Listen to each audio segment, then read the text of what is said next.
Una familia amorosa, llena de secretos y mentiras.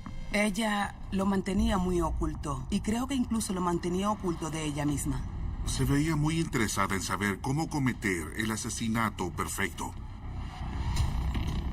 Y además, un depredador en serie No podía creer lo que le había pasado a mi hija. tiene a la policía en una búsqueda infructuosa. Nunca he visto o escuchado de algo como esto.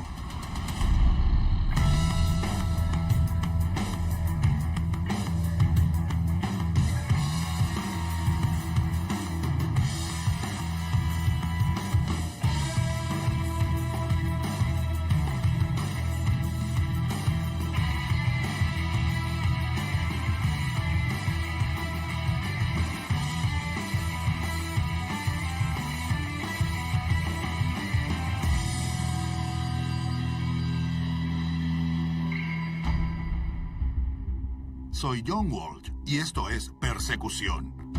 El primer caso de hoy es una de las historias más perturbadoras que han escuchado. La familia de Lisa Ossibin lo único que quería era darle estabilidad y amor. Ella retribuyó ese regalo con demencia y violencia, perdida en un fantasioso mundo asesino. Lisa Ossibin cruzó la línea hacia lo perverso y nunca más volvió.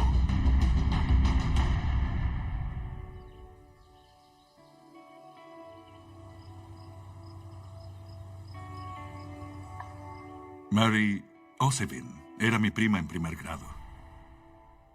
Mary y Louis tenían un matrimonio fantástico. Nunca los vi discutir, nunca los vi pelear. Mary tenía muchos deseos de ser madre, pero no podía tener hijos. El año 1965, Mary y Louis Ossibin adoptaron una niña llamada Alicia. Le decían Lisa como diminutivo. Estaban muy felices, se les veía radiantes. Ella era una pequeña hermosa, muy sociable y muy extrovertida. Era una niña feliz. Pero Lisa tenía un carácter rebelde. Ella hacía berrinches, arrojaba cosas y luego salía furiosa de la habitación. A mí me llamaba la atención. Si hubiera sido mi hija, no le habría tolerado que dijera o hiciera ese tipo de cosas. Cuando Lisa tenía 12 años, ocurrió un gran cambio en el hogar de la familia Ossibin. Mary y Louis adoptaron otra niña. Brenda, de 8 años. Y Lisa dejó de ser hija única. Desde los 4 a los 8 años estuve en muchos hogares de adopción, donde recibí abusos. Todo tipo de abusos. Yo estaba muy traumatizada, hasta el punto que cuando ellos me adoptaron, no hablé durante 2 años. Creo que aunque Lisa quería tener una hermana, cuando se dio cuenta de que le llegó una hermana dañada, casi inmediatamente comenzó a odiarme. Abusaba de mí y me golpeaba. Peleaba conmigo por nada. Me arrojaba cosas. Me lanzaba lo que tuviera a la mano en ese momento. Entre nosotras nunca hubo amor o afecto, nunca. Pero mi mamá era muy dulce. Era una persona muy amable y creo que su amabilidad es lo que me hizo entender lo que es ser madre. Yo era muy unida con mi padre. Sí, él también era una persona muy dulce, muy gentil. Mi padre nunca gritaba, no lo hacía. Nunca elevaba su voz. Con él podías hablar de cualquier cosa. Tenía un brillo que todos podían ver y por el cual todos se sentían atraídos. Era una buena persona. Así era mi papá. Pero mientras Brenda crecía, ella maduró de formas que sus padres no estaban dispuestos a aceptar. Decidí que iba a ser sincera con mis padres y les haría saber que soy lesbiana. Pero eso no resultó bien. Nada bien. No es algo que le reproche a mi mamá, pero según su mentalidad, la homosexualidad era obra del demonio. Mary era una persona muy religiosa y estricta. Y todos saben que la Iglesia Católica no aprueba la homosexualidad. Brenda se esforzó por ser honesta con sus decepcionados padres. En cambio, Lisa decidió guardar un enorme secreto. Supe que Lisa era lesbiana desde el momento que la conocí. Ella lo mantenía muy oculto y creo que incluso de ella misma, hasta el punto que ni siquiera admitía que era así. Me dijo que si ella fuera homosexual, nunca lo diría antes de que mamá y papá estuvieran muertos. Yo le dije, bien, es tu opción. Es obvio que prefieres vivir tu vida en una mentira y eso está bien para ti, pero para mí no está bien.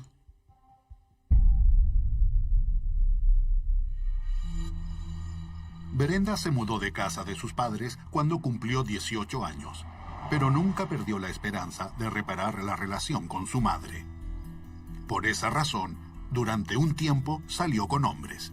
Igual quería que mi mamá me aceptara, aunque ya yo no vivía en su casa. Yo tenía 21 años cuando quedé embarazada de Brandon.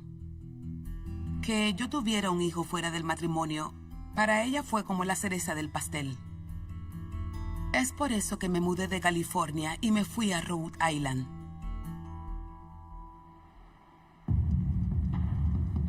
A pesar de la reprobación de sus padres, Brenda mantuvo un estrecho contacto con ellos durante muchos años, hasta que en 1999 todo cambió. Luego de una larga batalla con el Alzheimer, Louise Ossibin murió a los 82 años. Después de eso, Mary quedó muy deprimida y se sentía muy sola.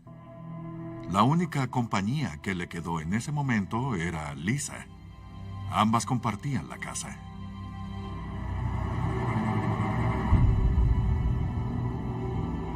Lisa cambió todo cuando papá murió.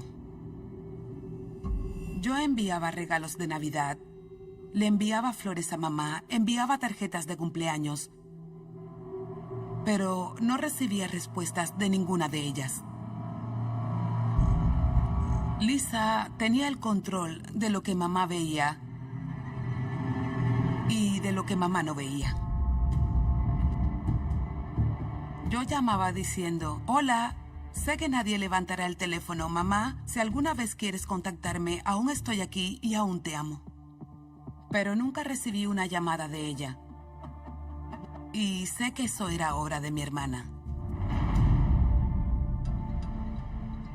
Para Brenda, los años pasaron sin tener ninguna información importante de su madre o de su hermana. En junio del año 2015, Brenda intentó otra táctica. Le pidió a su hijo que tratara de contactar a su abuela. Le dije a Brandon que llamara a mamá para saber cómo estaba. Le dije que su cumpleaños era el día 19 y el día 22 recibí una llamada de mi hijo diciendo que al fin Lisa había contestado el teléfono. Me contó toda la conversación que tuvo con ella. Él le dijo, hola tía, habla Brandon. Solo llamo para desearle un feliz cumpleaños a la abuela. Y Lisa le respondió que él no era su sobrino, que había llamado con 2 años de retraso porque mamá había muerto hacía 2 años, que no volviera a llamar la tía y que nunca más llamara a su casa. Y ese fue el fin de la conversación. Yo estaba devastada. No podía creer que mi madre hubiera muerto hace 2 años y que Lisa no me haya llamado para decirme que mamá ya no estaba. Eso me dolió mucho.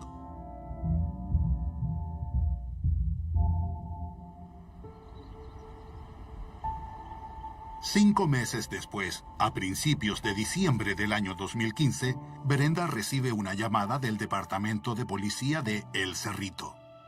Me preguntaron si mi madre estaba conmigo visitándome por acción de gracias.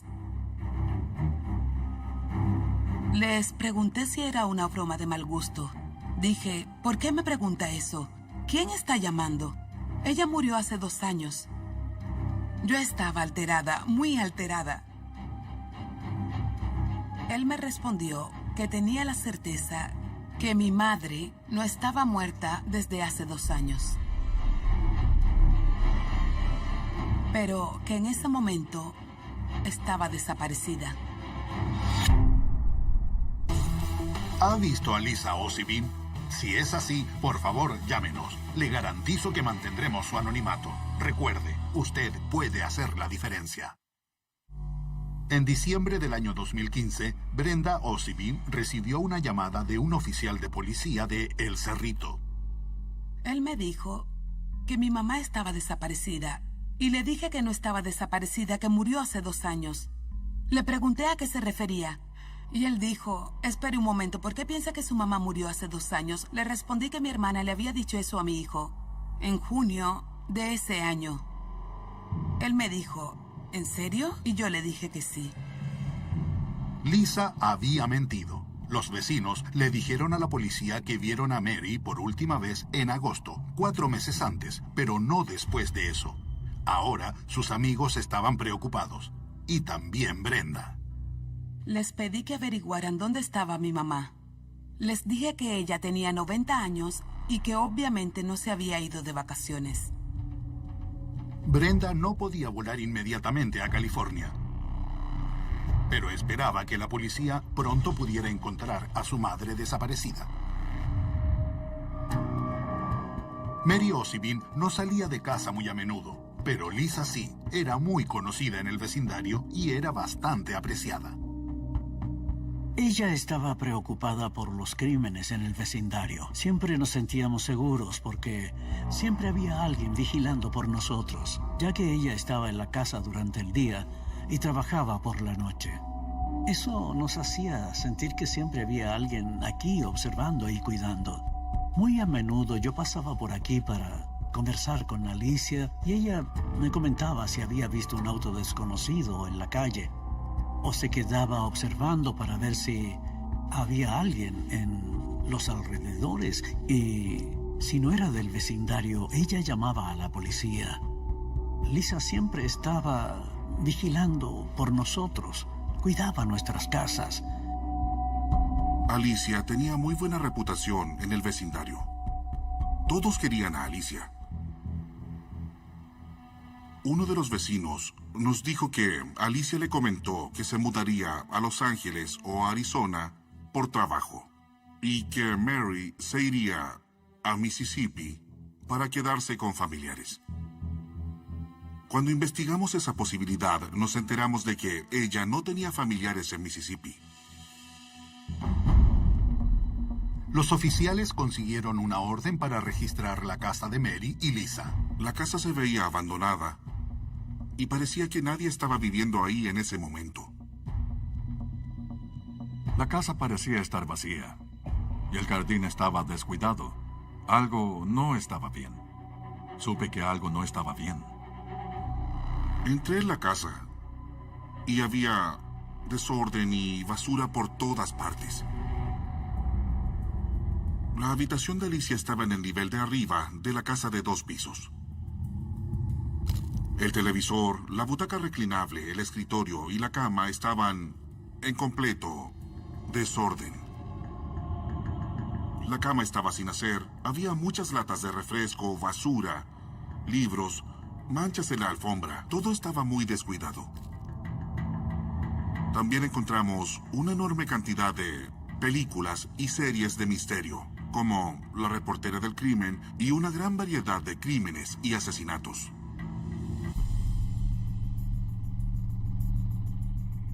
La casa entera era un completo desastre. Esa no parecía ser la casa de Mary. Ella ni siquiera dejaba platos en el fregadero. Ese es el tipo de persona que era. Me di cuenta de que la habitación de Mary estaba impecable. Su cama estaba hecha. Encima de su cómoda había cosas perfectamente ordenadas. Todo estaba limpio y ordenado. Recorrimos el interior de la residencia sin notar absolutamente nada inusual. Y así fue hasta que llegamos al garaje. Cuando llegamos ahí, tuvimos que forzar la puerta porque estaba con cerrojo. Cuando los detectives entraron al garaje, encontraron 2 contenedores de basuras apilados uno encima del otro y sellados con cinta adhesiva. Había un leve mal olor, pero no estábamos seguros de dónde provenía. Cuando empezamos a sacar la cinta adhesiva que mantenía unidos los contenedores, pudimos ver gusanos que estaban en diferentes estados de desarrollo. Y mientras sacábamos la cinta, el hedor se intensificaba. Finalmente, pudimos ver que adentro había restos humanos. ¿Ha visto a Lisa Ossibin? Si es así, por favor, llámenos. Le garantizo que mantendremos su anonimato. Recuerde, usted puede hacer la diferencia. En cada episodio de Persecución, les hablaremos de niños desaparecidos que necesitamos que nos ayuden a encontrar para llevarlos con sus familias. Este es el primer caso. En el año 1999, en medio de una dura batalla por custodia, Sonia Kopulekia estaba muy cerca de conseguir la custodia total de su hija Camelia Spencer. Supuestamente, el padre de Camelia, Derek Spencer, y la abuela, Helen Gruning, la secuestraron antes de una audiencia de custodia. Camelia ahora tendría 22 años. Derek Spencer tiene su propio nombre, Derek, tatuado en su brazo. Si sabe algo del paradero de Camelia, por favor, llámenos. A principios de diciembre del año 2015, la policía de El Cerrito, California, hace un hallazgo macabro. Mary Ossibin, de 90 años, y su hija, Lisa Ossibin, estaban desaparecidas desde hacía meses. Revisando el garaje de la familia en búsqueda de pistas de sus paraderos, la policía encontró restos humanos. Aunque sospechamos que era el cuerpo de Mary, teníamos que contactar al antiguo dentista que ella visitaba. El dentista hizo una comparación y el 10 de diciembre del 2015 identificó positivamente a Mary por las radiografías dentales. También encontramos balas en el cuerpo de Mary. En ese momento, supimos que se trataba de un homicidio y que lo más probable es que la causa de muerte fue por un disparo. Por la condición de su cuerpo, los investigadores determinaron que Mary estaba muerta desde principios o mediados de agosto del año 2015. Eso fue 2 meses después de que Lisa le informó a su familia que Mary estaba muerta.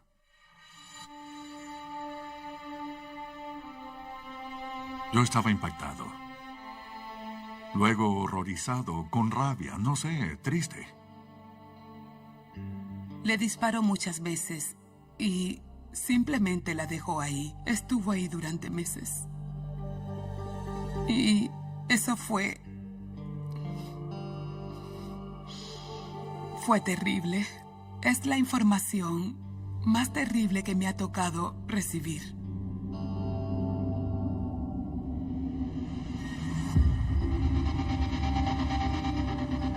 Sabíamos que teníamos que encontrar a Alicia. Sabíamos que ella era conserje del vertedero de la compañía Richmond Meat Wholesale. No tenía hijos, no estaba casada, y nos costó mucho trabajo encontrar a algún amigo suyo. Los detectives registran la habitación de Lisa. Vimos varios manuales relacionados con investigaciones de homicidios, asesinas en serie, investigaciones de escenas de crímenes, dosis mortales. Encontramos historias de misterio y asesinato escritas por la propia Alicia. Muchos de los personajes de las historias escritas por Alicia tenían nombres de sus familiares, como Mary. Parecía estar interesada en conocer la mentalidad de diferentes tipos de asesinos. Esencialmente, en cómo cometer el asesinato perfecto o en las razones por las que mata a la gente. Ella estaba completamente inubicable y era la principal sospechosa de este asesinato. Cuando nos enteramos del asesinato y de lo brutal que fue, creo que todos quedamos horrorizados. ¿Por qué razón lo hizo? Renunció a su casa, renunció a su madre, renunció a su libertad. ¿Para qué? Nadie nos puede decir por qué. Tampoco robó cosas o dinero. Aún no hemos encontrado ningún incentivo por el cual lo hizo. La estabilidad mental de Alicia en este momento es totalmente desconocida. Existe la posibilidad de que también haya matado a otra persona. Está sin tarjetas de crédito y sin teléfono celular. Se ha esforzado mucho para sobrevivir y nos será muy difícil poder encontrarla. Quiero que Lisa sea capturada. Si aún está viva, si aún está en el planeta, tiene que pagar. Vivo con el constante temor de que un día voy a girar la cabeza y ella va a estar ahí.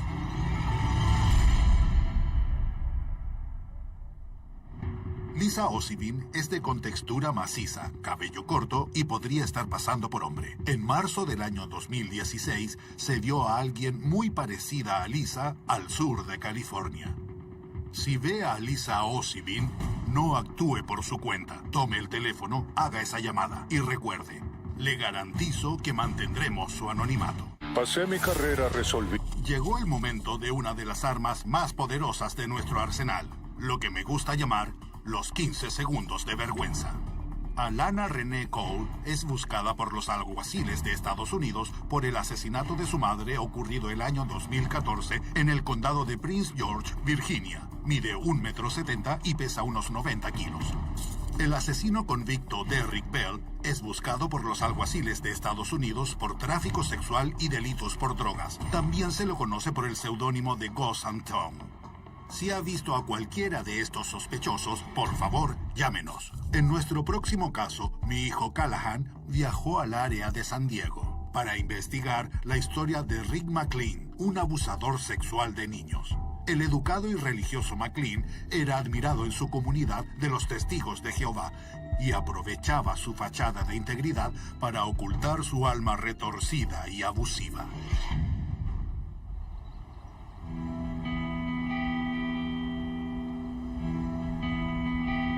Aún conservan su hermosa casa con esta vista espectacular. Fue impactante llegar desde Los Ángeles, donde no se ve nada en el cielo. Allá no se ven las estrellas. Aquí el cielo se ve hermoso. La vista va desde aquí hasta el océano. ¿Hace cuánto tiempo que ustedes son testigos de Jehová? Comencé a estudiar con ellos cuando tenía 10 años. Yo empecé a asistir el año 1985 después de casarme con Debbie. Háblenme de la confianza involucrada en esta comunidad. Bueno, yo tenía una confianza enorme, porque asumía que estaba con personas rectas, muy íntegras, que compartían lo mismo que yo creía. Orville y Debbie Weshi criaron a sus hijos en el tranquilo pueblo montañoso de Alpine, California. Pero su mundo fue destruido por un depredador hipócrita llamado Rick McLean, que tomó su confianza y la arrastró en la maldad. Los Weshi conocieron a Rick y a su familia el año 1985. Rick era muy bien considerado en la congregación. Él llevaba a los niños al salón, los llevaba de excursión, los iba a buscar en vez de sus madres. A los niños les gustaba Rick. Además, era siervo ministerial. Por lo tanto, los padres confiaban totalmente en él. Rick y yo teníamos intereses similares. Yo había trabajado en autos y botes de carrera, y el negocio de él era arreglar autos antiguos y luego los vendía. Compartíamos ese interés. Siempre estábamos juntos. Pasábamos mucho tiempo en su casa. Mis niños siempre se quedaban allá a dormir. Pensábamos que nuestros hijos lo pasaban bien. Entonces, ¿de verdad confiaban en esa familia? Completamente. Era una confianza extrema.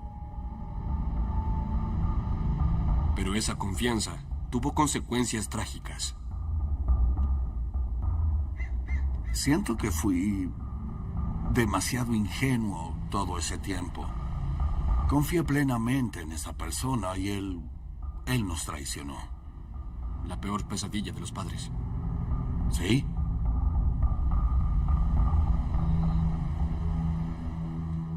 Hay cosas que recuerdo de cuando era niña. Pero la verdad es que bloqueé gran parte de mi niñez. Incluso cuando hablo con mis hermanos, ellos me preguntan si recuerdo cuando hicimos tal o cual cosa. A veces veo fotos y no recuerdo ese momento o haber ido a ese lugar. Cuando Andrea empezó su adolescencia, noté algunos cambios. Recuerdo que cuando afuera hacía mucho calor, ella no se sacaba la sudadera. Se le estaba cayendo el cabello, entonces la llevé al dermatólogo. Y el doctor dijo que no se le estaba cayendo, sino que ella se lo estaba sacando. Yo no entendí el por qué, pero lo atribuí a la difícil etapa de la adolescencia.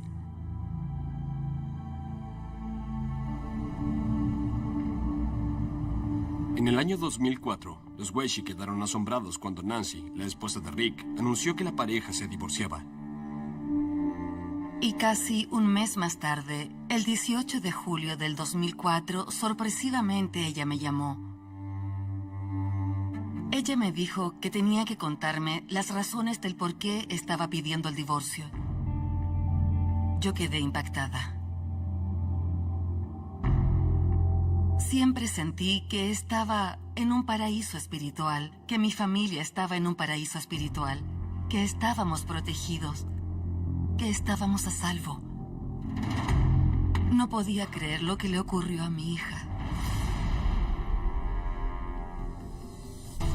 ¿Ha visto a Rick McLean? Si es así, por favor, llámenos. Le garantizo que mantendremos su anonimato. Y recuerde, usted puede hacer la diferencia. Si el divorcio de Rick y Nancy McLean conmocionó a la comunidad de los Testigos de Jehová de Alpine, California, lo que Nancy reveló después la destrozó. Yo tenía 16 años y recuerdo que conduje a casa después del trabajo. Y cuando entré, sucedió que... La llevé a mi habitación y le dije que sabía por qué se habían divorciado Nancy y su esposo. Y le pregunté si él le había hecho algo a ella. Por la expresión de su rostro, supe que había sido abusada. Ella supo que era un sí. ¿Qué pasó por tu mente?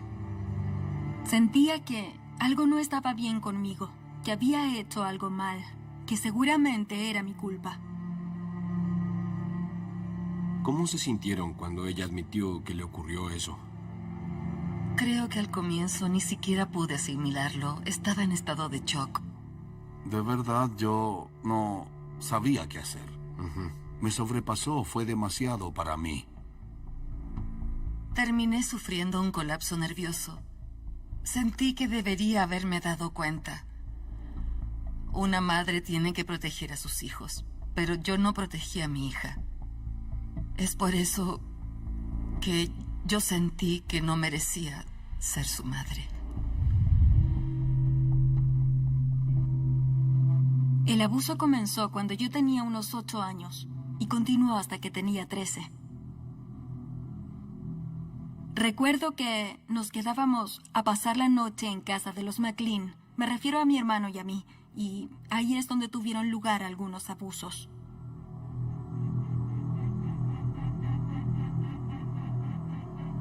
La verdad es que prácticamente ocurrían frente a los otros niños, pero ellos no sabían qué pasaba. Él siempre me decía que no le contara a nadie y siempre me daba dinero. Era alguien que tenía una posición importante dentro de la congregación. Mis padres lo amaban, toda mi familia lo hacía. Así que simplemente acepté la situación. Y la verdad es que a esa edad, a los 8 años, no sabía lo que estaba ocurriendo. Mis padres nunca me advirtieron ni me hablaron del tema del abuso sexual o de lo que significaba ser abusada. Yo no sabía realmente qué era eso. Además, no entendía nada. Y no lo supe hasta que fui mayor y comencé a pensar diferente. Supe que no estaba bien. Al fin entendí que no era correcto y cuando crecí comencé a tratar a Rick de manera distinta. Recuerdo que hasta mis padres se enojaban conmigo porque decían que yo lo trataba mal. Creo que ese fue mi modo de exteriorizar el abuso que estaba sufriendo. A menudo iba a casa de Rick y de su esposa a cuidar a su hija. Y ahí también abusaba de mí. Rick aprovechaba cada oportunidad que había para abusar de mí. El tiempo siguió adelante y los abusos continuaron. ¿Era más difícil mantenerlo en secreto? Sí, pero como nuestras familias eran tan unidas, ya no sabía a quién contarle. Si les contaba a mis padres, tal vez no me iban a creer. Si le contaba a alguien de la iglesia, tampoco me creerían. Sentía que no tenía a quién acudir.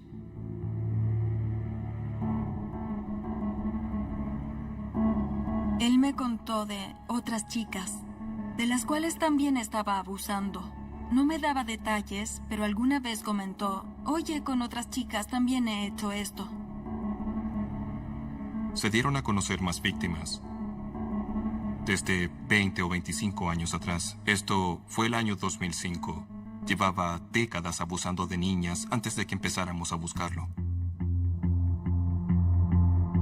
Los detectives comienzan la delicada investigación de la larga lista de víctimas de McLean.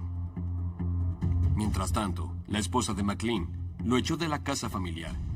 Su mundo se estaba desintegrando. Él empezó el proceso de liquidar todas sus pertenencias. Vendió algunos de sus autos de carrera, cajas con herramientas, levantadores de motor y cosas como esa. Luego, una noche, llamó a su esposa y le pidió que se reuniera con él al costado del camino pasado de una salida de la autopista. Se despidió y dijo que nunca más volvería a contactarlos. Y lo cumplió. Casi.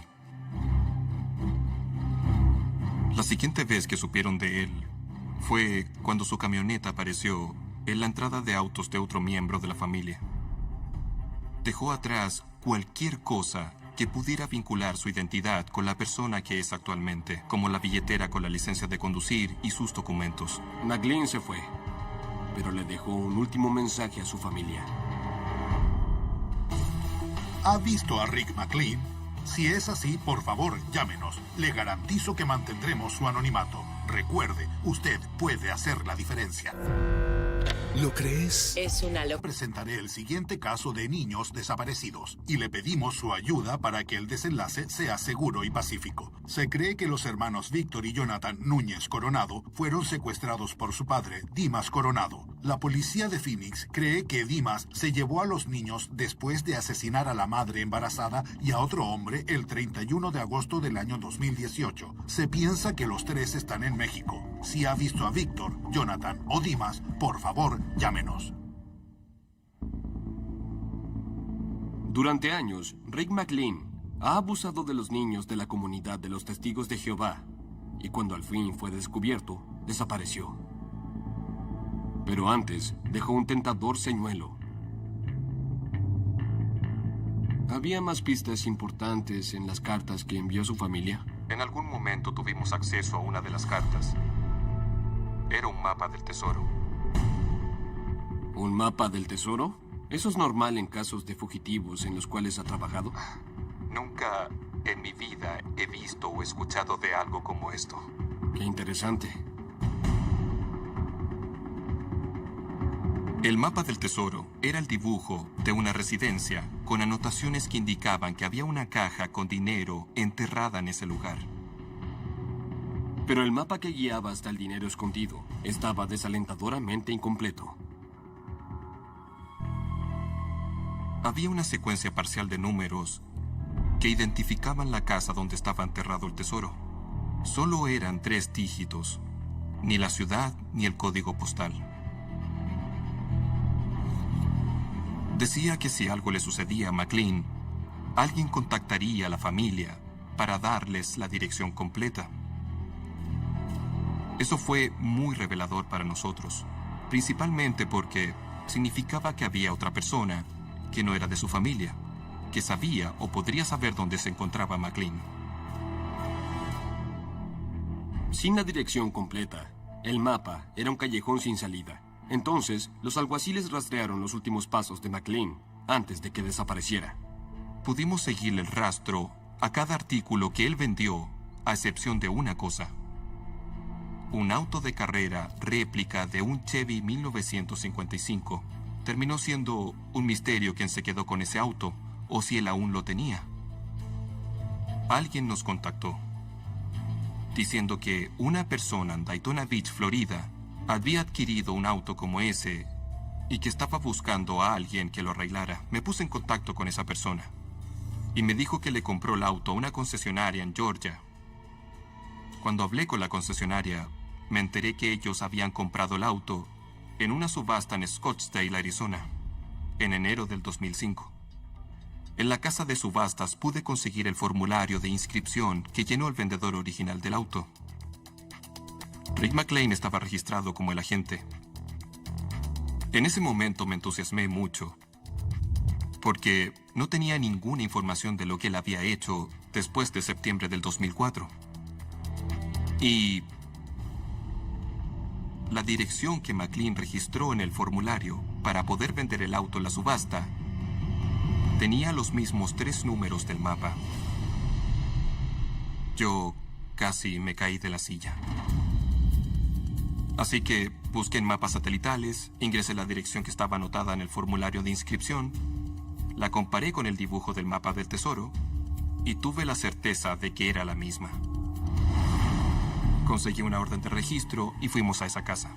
No sabíamos quién vivía ahí, quién era esa persona y qué relación tenía con McLean.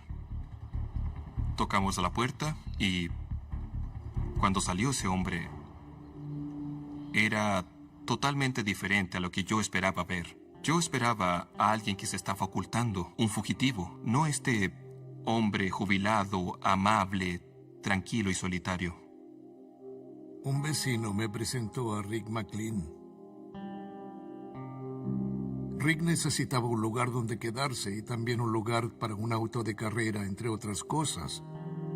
La historia de Rick era que tuvo una aventura, que su esposa se enteró y que terminaron divorciándose. Pensé que cumplía con todos los requisitos para quedarse conmigo. Lo acepté como compañero de casa y él se mudó. Su auto de carrera era una réplica de un Chevy 55. Él quería llevarlo a una subasta en Arizona. Diría que eso fue a fines del invierno del 2005. En la primavera del 2005, Rick me dijo que se iba a ir. Y nunca más lo volví a ver. Guiados por el mapa de McLean, el equipo forense busca el tesoro escondido. Era bastante evidente que ahí hubo algo. En la tierra aún se podía ver la huella de la caja que estuvo ahí enterrada. Estuvo ahí. Era verdad que había estado ahí. Pero desgraciadamente ya no estaba. Creo que ese fue el momento más decepcionante de todo esto, al no encontrar esa caja. Supongo que decidió que él necesitaba el dinero más que su familia. Como oficial de la policía que juró proteger a la comunidad y como padre de niñas pequeñas, el saber que lo más probable es que McLean esté en algún lugar abusando de otras niñas y que eso es porque yo aún no lo he encontrado es un gran peso. Para mí es una enorme carga personal saber que eso está ocurriendo. Le pregunté al subalguacil Dylan Frankenheimer acerca del actual estado de la búsqueda de McLean. ¿Cuáles son los lugares donde podría estar McLean el día de hoy? Pienso que está en una comunidad similar a la que estaba antes con los testigos de Jehová. Una unida comunidad religiosa con fácil acceso a las víctimas. No solo un lugar donde tenga acceso a niños pequeños, sino que un lugar donde se pueda sentir amparado. Exactamente. ¿Qué tan importante es para usted y los alguaciles atrapar a este hombre? Muy importante. Pienso en eso cada día. Y sé que Tom también. Sabemos que hay víctimas que quieren justicia, necesitan justicia. También sabemos que hoy él anda suelto, por ahí, victimizando a otros.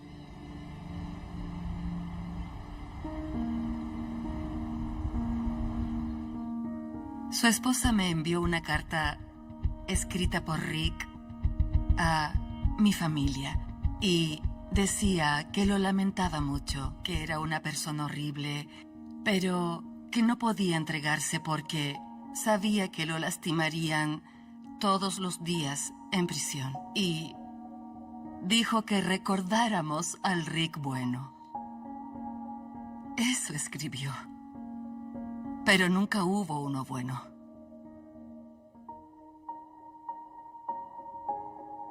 ¿Qué es para ti que se haga justicia? Quiero que sea capturado. Quiero que vaya a la cárcel para siempre. En realidad, no me importa lo que le hagan en prisión. Él tiene que pagar. Y creo que la vida en prisión es lo que él de verdad merece. Cualquiera que le haga daño a un niño, según yo, merece un lugar especial en el infierno. Sí. Y creo que eso comienza dentro de una celda en la cárcel. Absolutamente. Rick McLean habla con voz calmada y respetuosa. Conoce los autos antiguos de carrera por dentro y por fuera, y tal vez esté trabajando como mecánico. Es muy pulcro. Se caracteriza por tener un garaje inmaculado. Aunque McLean ha pasado la mayor parte de su vida como testigo de Jehová, podría estar escondido en diferentes comunidades religiosas. El año 2012, las autoridades canadienses creen haberlo visto en el área de Toronto. Si usted ha visto a Rick McLean, no tome acciones personales. Tome el teléfono y haga esa llamada o ingrese a nuestra página web. Además, no olvidemos los otros casos que les presentamos hoy. Lisa Ossipin es acusada de matar a Mary, su madre. Camelia Spencer, que desapareció durante una visita de su padre ordenada por un juez. Y los hermanos Víctor y Jonathan Núñez Coronado de Phoenix, Arizona. Muchas gracias por ver nuestro programa. Y como digo cada semana, usted puede hacer la diferencia. Soy John Walsh y nos veremos en otro episodio de Persecución.